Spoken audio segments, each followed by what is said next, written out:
Good to go. Okay, John, so if you could just let us know what's going on with redistricting, that'd be great.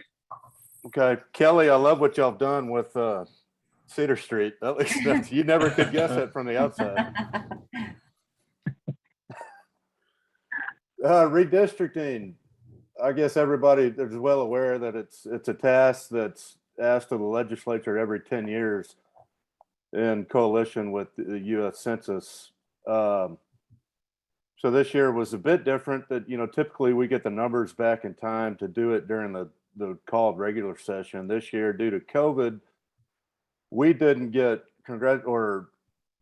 census numbers back until late August, early September, which pushed us into October, November redistricting, which we did. The redistricting committees always had a pretty good idea where the numbers are going to be. And we're able to work on that and start maps before we actually saw the true census numbers. So getting in and out in 3 weeks seems like a pretty big task, but knowing that all of the work that had gone into that beforehand, we got in and out without much confrontation going on. Just to back up redistricting, it's kind of a simple equation. You take state population, and then depending on which office it is, we draw 4 offices.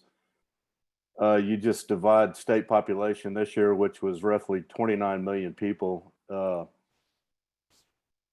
and you simply divide 29 million by either 15 state board of education seats, 31 state senate seats, 150 state house seats, and then 36 congressional seats.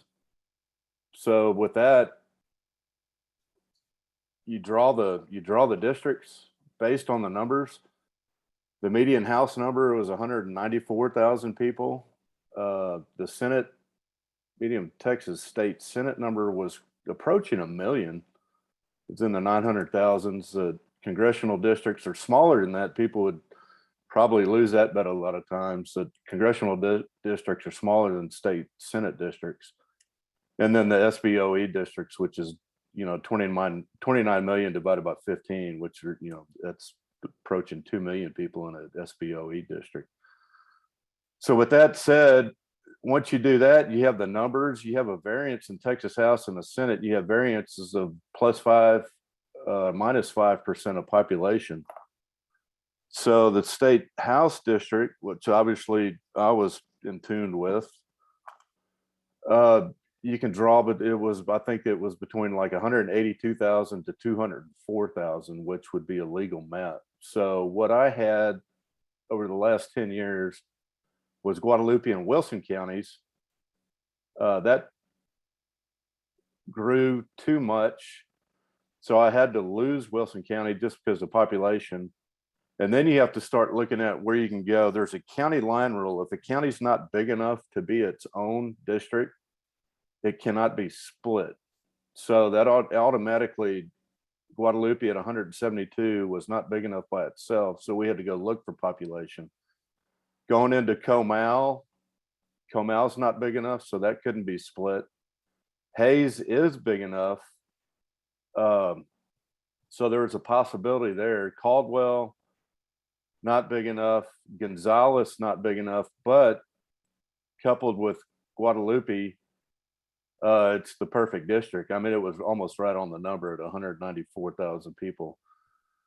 So you do that. Going into Hayes, we couldn't do it. I'd had to pick up not enough that it had to lose. So the only scenario in the Texas House was Kuempel and that western portion of Hayes. So in that New Braunfels district, which you've seen over the last 10 years, which was Kuempel, Kendall, and Gillespie, is now only Kuempel in the western part of Hayes. And my district now is Guadalupe and Gonzales in their entirety.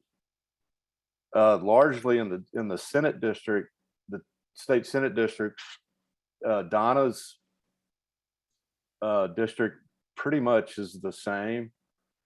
She lost a little bit of Guadalupe County, and Judith Zaffarini's district pretty much is the same. The only I think, kind of an oddity of what they did to Guadalupe County. Nothing says state Senate district like Seguin and Brewster County, which is Big Bend. And that all goes into the Senate District 19, which is largely made up of the population of Southern Bexar County. But it has a weird finger that comes into Guadalupe County that picks up Seguin, goes into Atascosa County, and just kind of wraps around and really takes into a huge chunk of West Texas. So however that was written, the senators write it, and it's kind of a gentleman's agreement on Senate maps and House maps. Matter of fact, we pass them at the exact same time. It's kind of ceremonial, but they do open the Senate door chambers, they open the House chambers, and the lieutenant governor and the speaker are looking at each other when they drop the gavel passing the maps. I mean, that happened. I've seen it happen 10 years ago, and I watched it happen last month. So that's Representatives, what did you think about the binoculars across the way? Oh yeah, Dave picked those up. It was pretty funny. Yeah, that happened when we were sitting there watching it. The House gallery, the floors are lined, the Senate gallery, the floors are lined in the aisleways, and like I said, the lieutenant governor and the speaker are looking at each other when they drop the gavel. So that's where we are. Obviously we'll face lawsuits. There have been lawsuits filed, and there always are. And precedent being from the past, more than likely the courts will say, well, go ahead and run on the maps that y'all drew, and then if there are any problems, we'll address those after elections, which is good, because without having to push primaries back into May, maybe into the summer, nobody necessarily wants that. To maintain that March primary is what we're all after, and hopefully the courts will tell us that, and that's kind of what we predict will happen. So, Representative, what does redistricting mean specifically for HD44? You mentioned you're losing Wilson County, you're picking up Gonzales County. What do you see for your elections coming up in the future, and for representation of those two counties, your district now 44? Well, I'm kind of an anomaly in this process with picking up Gonzales County. A lot of my colleagues, are shifting around, and there are not many districts that stay the same. I wouldn't say any of them stay the same. I know that there's some that you lose some, you have to pick up population. So there are a bunch of my colleagues having to pick up new folks, new counties. In my sense, that losing Wilson, which I've had, or Edmund had, since we redistricted 20 years ago, is not good. I love Wilson County.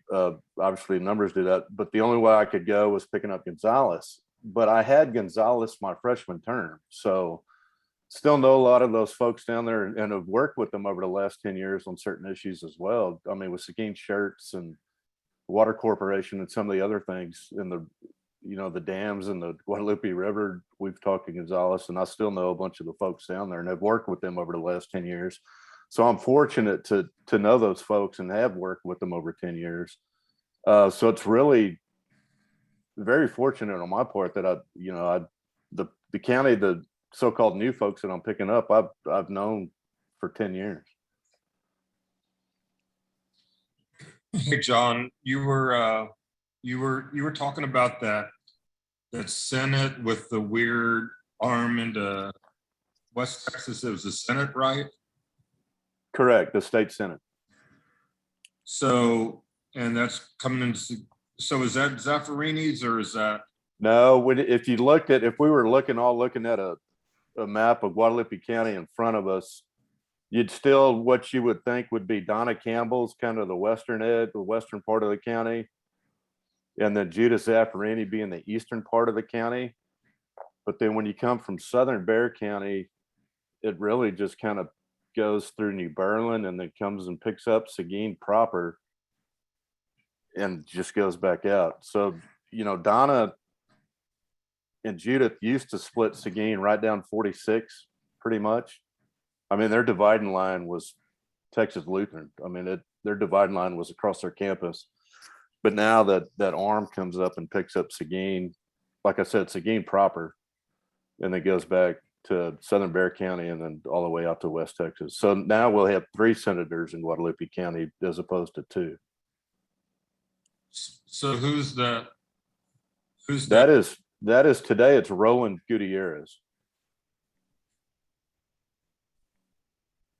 So you can see it on there. That's what. Good job on the map, Casey.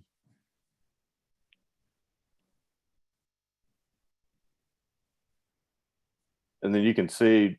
I'm trying to figure out where to unmute myself while I'm sharing screen. No, you Yes, got sir. it. I pulled this map up so y'all could see it. And we're sharing screen here.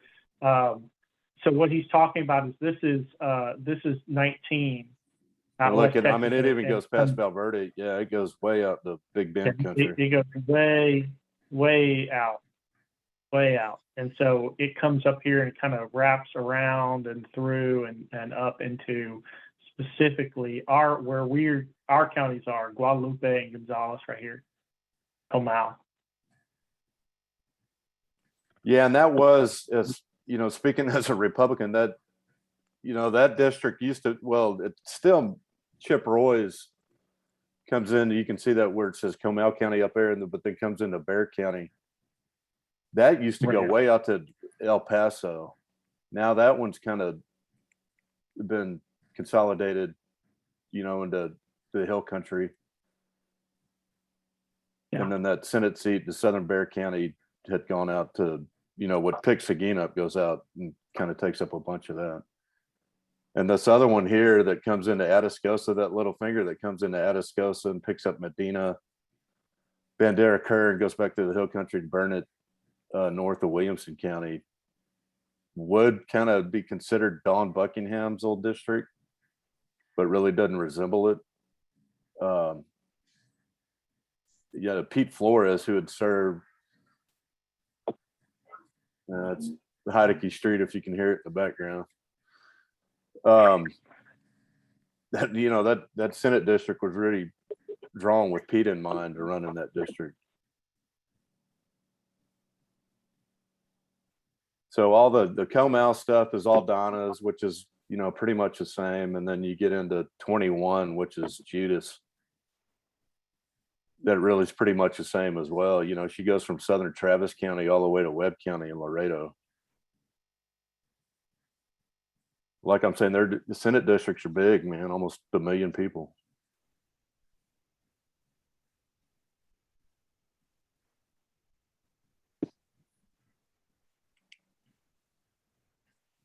Any other questions for So, John?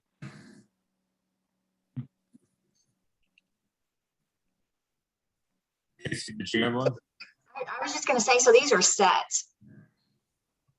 They have been signed by the governor, Kelly, well, as far as being set, the courts will still probably have their say into them. Going back, I know that I don't know how many lawsuits there are, but there are lawsuits, you know, suggesting that we're eliminating minority voting rights and things like that, which is not unprecedented. It happens every time you redistrict. So they're not necessarily set. I assume that we will run on these in March. Hell, you know, even the maps that we drew in 2011, there was still the lawsuit lingering out there, you know, for 10 years. So I think they're set to run. Safe to say they're set to run. Whether they'll be set to, and not, you know, there may be a district, and I think there's some for around our area. I think we're fine. When you get in Tarrant County specifically, there's some districts up there that I think will come under question. But as far as affecting any of us down here, I don't think that any of the maps we drew will affect us. Okay, thanks. Yes, ma'am. a lot of big changes, all due to the population growth in the area. Y'all know very well that Comal County, Hays County are the fastest growing counties, and that's affected these maps. Yeah, you know as well as I do, Comal Kuempel and Guadalupe next cycle, which is 10 years from now, will be by themselves or bigger. You know, that's when Guadalupe and Kuempel start getting cut up because it'll be bigger than that suggested perfect number. So the real estate center has been saying for years and years that 2/3 of all Texas residents live in the triangle between, you go Dallas, San Antonio, Houston, east of 35. East of 35. Yeah, And I mean, that growth, we're seeing that growth. yeah, just the state population east of 35, you know, it's astronomical. You know, it's almost 80% of the state. So, and that's coming. You know, I ate lunch with Steve Parker the other day, and there's 12,000 houses platted in Seguin. It's crazy. We hadn't built 12,000 houses ever. But it's coming. John, were y'all working on budget during this sessions here? No, the only thing, the money we had appropriated or had to appropriate during the third and final special was the federal COVID relief money. And that was appropriated through various things throughout the state. So that's all spoken for. But as a, you know, the traditional budget that we passed in the regular session, no, we spent a lot of the money that was given to us as COVID relief on one-time expenditures, which is a smart thing to do, so you don't get into recurring expenses. You know, and a lot of, you know, went into that property tax relief at the tail end of session 2. We'll see how that works out. I don't know if that painted us into a corner or not. It sounds good, but it's a bill we're going to have to pay for going forward. Just curious, Representative, go ahead. As you covered a lot of redistricting stuff, just curious on what you see as major issues that are going to be coming up in upcoming legislatures that you're going to have to deal with. Is it anything unique? Nothing's new, Ken. You can look back at the issues, and it's fun to go back in the state archives and historical archives and look at issues that, you know, every legislature is challenged with: infrastructure, population, borders, public schools. It never changes. So, you know, going in, obviously the balanced budget is first and foremost what we have to do. And just, you know, the challenges of growth really coming forward and how we manage it, making sure we, you know, infrastructure number one is to support that growth. You know, and I'll say it, sealing our borders, that's becoming a real issue, obviously, that we've all seen. And you'll see things will start to unfold going forward as we enter into the next special. And you know, it's a tough process. You're in your regular session and you think you're gonna be out and have time to take a breath, but with 3 specials that kind of pretty much took up the last 6 months, you know, we're right back into election time. We filed a run for re-election in a couple of weeks. And that said, you know, we'll be back in Austin in no time flat. So over the interim that we have now is, you know, committees starting to meet and starting to think interim charges and what we're going to do approaching the 88th regular session in 2023, which will be here before you know it. And that's assuming we don't have another special. I guess the electrical grid within the infrastructure has really been discussed after. Yeah, absolutely. You know, obviously we all weathered, no pun intended, weathered the storm of last February and trying to harden our grid. You know, our grid is built for, you know, 110 degrees and not 5 degrees, sustained 5 degrees. So that's where the problem was. You know, that's, hopefully it's once in a lifetime that we'd see weather like that. But we've done what we think is correct and what we'll think will save us from future inclement weather, future freezes like we witnessed last winter. Does that fall under the state, a lot of that, or does it fall under the? Well, a lot of that is saying what we tell the PUC to do. and what we expect the PUC to do. The PUC then, goes back through the energy aspect of our state, whether it be electrical or oil and gas, or even solar and wind. They're telling them, suggesting to them what needs to happen and how they need to prepare going forward and what we expect from them. In that discussion, did you feel like you were getting a solid response from them? I mean, are they fully engaged in that? We did, and that's an ongoing. Yeah, they had to be. I mean, we so-called feet to the fire. We're holding them to that. But will be an ongoing process. Then there'll still continue to be interim studies on that. For something that monumental and catastrophic to fix overnight, I just don't think can be done. But we're certainly headed in the right direction to put any, failure safeguards in there that it doesn't happen again. I mean, that is the intention. Yeah, I guess on that vein, it just seems like we hear an awful lot more about a push for wind and solar, and we go down south to the coast and we just see these windmills and they're real. Yeah, and I'm not, I'm a fossil fuel guy. So we need that wind and solar. It's a nice backup when you need it. But Lord, I know where our bread's buttered, guaranteeing, and that's through fossil fuels, and we need that. It's not going away anytime soon. There's always been federal push with the president in Europe right now and some of his initiatives as far as moving away from natural, fossil fuel energy. We'll see, but no, we need to protect our power grids and based on oil and natural gas. Yeah, I was just curious as to, I know that's the outlying conversation you hear from the media and from Washington, and on a state level, are we? We know it's not sustainable. Solar and wind aren't sustainable. That's a nice cherry on top of the cake, but the cake's still made of oil and gas. Okay. Right. Any other questions for John? I told him we wouldn't take up a ton of his time, but may I ask a question? You touched on it a minute ago, but the border crisis, John. Are a lot of these people landing in Texas? Most of them are getting processed. Yeah, I mean, you don't hear a whole lot of it. What we're doing, we have been knocked back by the federal government more times than not, trying to round these people up and processing them and get them back out. So a lot of them are being held. I don't know the numbers, Jim, of how many or percentages are being held and sent back.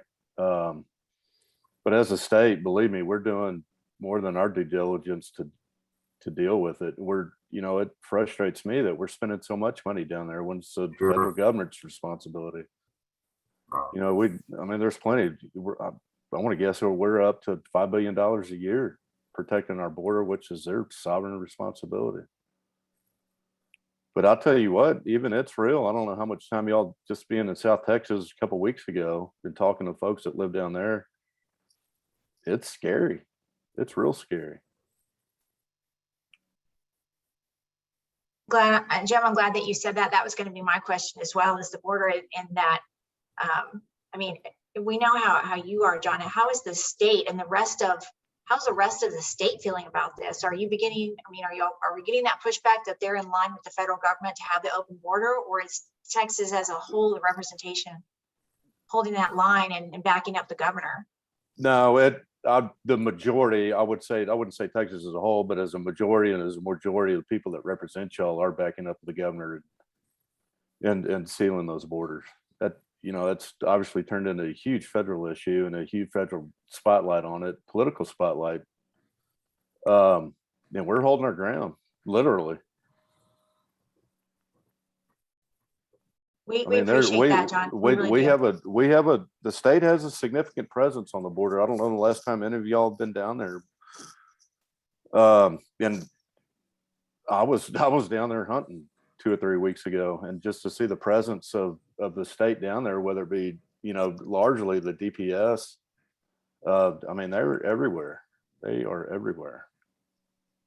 And hopefully it's a deterrent, but you still, I mean, hell, the ranch I was hunting on between Carrizo and Catarina, just north of Laredo, game cameras speak for themselves. And you're not only seeing deer and coyotes and cows on those cameras, you're seeing some folks that ain't from around here.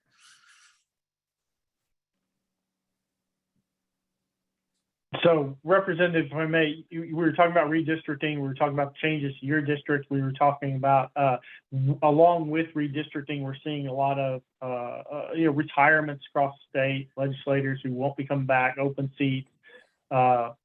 Even though your district is changing, I'm hearing a lot of positive talk about you will be running. Yeah, my again. announcement's out. I'm running again. Yep, I saw it on your Facebook page. So my question is, you've been a longtime friend with realtors. What can the realtors do to help and support you in your campaign? Just continue the support. It's well appreciated. I believe me. Look forward to working with y'all. And like, I always said, as realty goes in the state of Texas, so does the well-being of the state, and understand the importance of that. And it's an equation that has always worked and has worked for years and years. And understand the importance of it. That's, frankly, why I'm such a big supporter of it, because it's a huge part of the well-being of our state's economy. I said this to our new members. We did new member orientation day, and I said it to them multiple times. Under all is the land. So everything that's in our preamble to our code of ethics. So land touches everything, and everything touches land it needs. And land is an economic driver here in Texas. So it's important to protect it. Thank you for your work. That's the other, you were starting to mention it. It's curious to see right now, we're kind of in that turnover phase. Once you write districts, and it always happens, there's always a big turnover in these seats, from SBOE through Senate, Congressional, and House. And it's just maintaining kind of the momentum we have going forward. And we've done that, and I don't anticipate, I'm sorry, I'm staring out the rain. Anticipate, any, we're majorities in all of those seats, and don't anticipate losing majority either. So would you say more and more primaries are going to be the big races again here in Texas? Primaries, hell, all the races are big to me, but a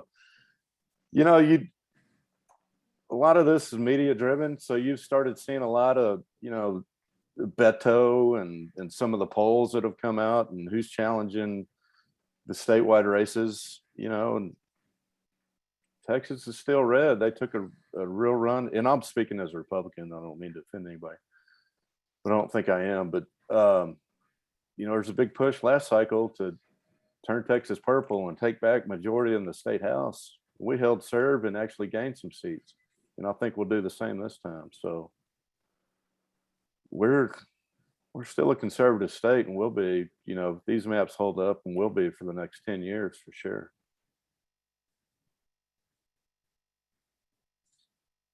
All right, John. Well, we certainly appreciate your time and all you do that you help support the realtors in Texas, and thanks again for coming on. You bet, man. It's good seeing all y'all. I'm sure I'll Thank you, see all John. y'all around. Thank you very much. All right, so long. All right, thanks.